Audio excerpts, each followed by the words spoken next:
കാസർഗോഡ് വാർത്താ സമ്മേളനത്തിനിടെ പ്രകോപിതനായി വി ഡി സതീശൻ.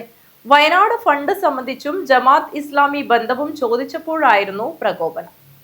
ഒരു അഭിമുഖം ഒരു ചാനലിൽ വന്നിട്ടുണ്ട്.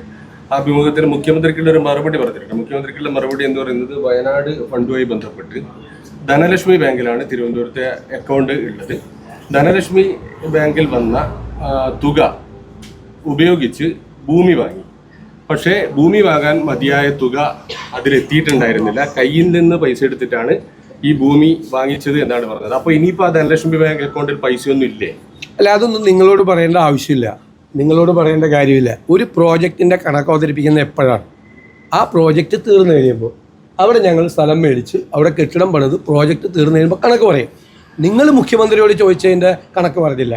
പാവപ്പെട്ട രക്തസാക്ഷികളുടെ പേരിൽ പയ്യന്നൂരിൽ പൈസ എടുത്തിട്ട് MLA നേതൃത്വത്തിൽ ഏരിയ സെക്രട്ടറിയുടെ നേതൃത്വത്തിൽ പൈസ മുഴുവൻ അടിച്ചു മാറ്റി. ആ പാവപ്പെട്ട അഭിമന്യുവിൻ്റെ പേരിൽ രക്തസാക്ഷി ഫണ്ട് ഉണ്ടാക്കിയിട്ട് അത് അടിച്ചു മാറ്റി. തിരുവനന്തപുരത്തെ വിഷ്ണുവിൻ്റെ രക്തസാക്ഷിയുടെ പേരിൽ ഫണ്ട് പിരിച്ചു കഴിഞ്ഞിട്ട് അത് അടിച്ചു മാറ്റിയ ആൾക്ക് ട്രിപ്പിൾ പ്രൊമോഷൻ കൊടുത്ത് വലിയ പോസ്റ്റിൽ വെച്ചു. ഇവിടെ പയ്യന്നൂർ അത് ചോദ്യം ചെയ്ത ആളെ പുറത്താക്കി, കട്ടവനെ ഉള്ളിൽ വെച്ചു. ഇതാണ് CPM.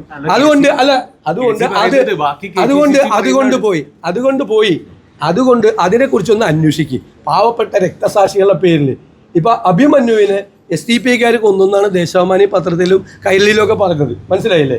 ആ SDPIയുടെ പിന്തുണ സ്വീകരിക്കുന്നതിന് മുമ്പ് ഞാൻ പെറ്റ മകനെ എൻ്റെ റാസാവേ എന്നുള്ള ആ അമ്മയുടെ ഒരു നിലവിളിയുണ്ട്, ചങ്കു പൊട്ടുന്ന ഒരു നിലവിളിയുണ്ട്. ഞങ്ങളൊക്കെ സങ്കടം വന്നാണ്. ഒരു കൊച്ചു പയ്യൻ SFI പ്രവർത്തകൻ അവിടെ മരിച്ചപ്പോൾ ചങ്കു പൊട്ടുന്ന ഒരു അമ്മയുടെ നിലവിളിയുണ്ട്. എൻ്റെ റാസാവേ, നിങ്ങൾ മിണ്ടായിരിക്കും, ഞാൻ മറുപടി പറയുമ്പോൾ നിങ്ങൾ സംസാരിക്കും. ഞാൻ പെറ്റ മകനെ എന്ന് പറയുന്ന ഒരു വിളിയുണ്ട്. നിങ്ങൾ എൻ്റെ ഇടയിൽ കയറി സംസാരിക്കാൻ പാടില്ല. നിങ്ങൾ ഇനി ചോദിക്കണ്ട എന്നോട്. അല്ലല്ല, ഇടയിൽ കയറി സംസാരിക്കരുത്. നിങ്ങൾ ഇടയിൽ കയറി സംസാരിക്കാൻ പാടില്ല.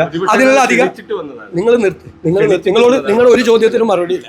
ഇതാണ് പരിപാടി. കൈരളിക്ക മീറ്റിംഗ് കലക്കാൻ വേണ്ടി അല്ലല്ല, ഞാൻ പ്രതിപക്ഷ നേതാവാണ്. നിങ്ങൾ ചോദിച്ച ചോദ്യത്തിന് മറുപടി പറയുന്നതിൻ്റെ ഇടയിൽ കയറി നിങ്ങൾക്ക് സംസാരിക്കാനുള്ള ഒരു അധികാരമില്ല. ഞാൻ ചൂടാക്കിയിട്ട് എന്നെ പ്രകോപിപ്പിക്കാൻ വേണ്ട നിങ്ങളുടെ ഗൂഢാലോചന നടക്കില്ല. അത് മുഖ്യമന്ത്രിയാണ് ചെയ്യുന്നത്, ഞാൻ ചെയ്യില്ല. മനസ്സിലായോ?